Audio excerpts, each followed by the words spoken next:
यूरोपीय मुल्क जर्मनी के शहर ऑफनबाग में आशिकान रसूल की दीनी तहरीक दावत इस्लामी के तहत कायम मदनी मरकज फैजान मदीना में इज्तिमाई मीलाद का इनेकाद किया गया, जिसमें मुख्तलिफ इलाकों से बिजनेस कम्युनिटी और मुख्तलिफ शोबाए जिंदगी से ताल्लुक रखने वाले आशिकान रसूल और मुबल्लिगीन और जिम्मेदारान की शिरकत हुई। इज्तिमाई मीलाद के दौरान रुकन शुरा मौलाना अब्दुल हबीब अत्तारी ने सुन्नत भरा बयान किया। दौरान बयान रुकन शुरा ने अल्लाह पाक के आखिरी नबी मोहम्मद अरबी सल्लल्लाहु अलैहि वसल्लम की शान अजमत बयान करते हुए आशिकान रसूल को 15वां जश्न विलादत मुस्तफ़ा धूमधाम से मनाने और खुशी के इस पर मुसर्रत मौके पर जुलूस मिलाद और इज्तिमाई मिलाद में शिरकत करते रहने और दावत इस्लामी के दीनी कामों में हिस्सा लेने का ज़हन भी दिया। हुकूक की बहस होती है, जैसे आप अगर जर्मनी में रहते हैं तो भाई हम शहरी हैं, हमारे हुकूक क्या हैं, औरतें कहती हैं औरतों के हुकूक की बात करो, अच्छा जनाब खवातीन हैं तो फिर मर्द कहते हैं हमारे हुकूक क्या है, बच्चे कहते हैं बच्चों के हुकूक हैं।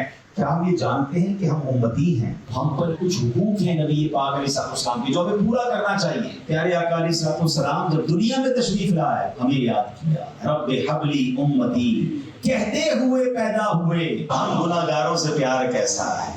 जब दुनिया से तशरीफ ले जा रहे हैं तो कब्र अनवर में जब उतारा जा रहा था ना, तो आपके लबहाए मुबारका को जुम्बिश हो रही थी, साहबी ने कान करीब किए, उम्मती उम्मती की सदाएं।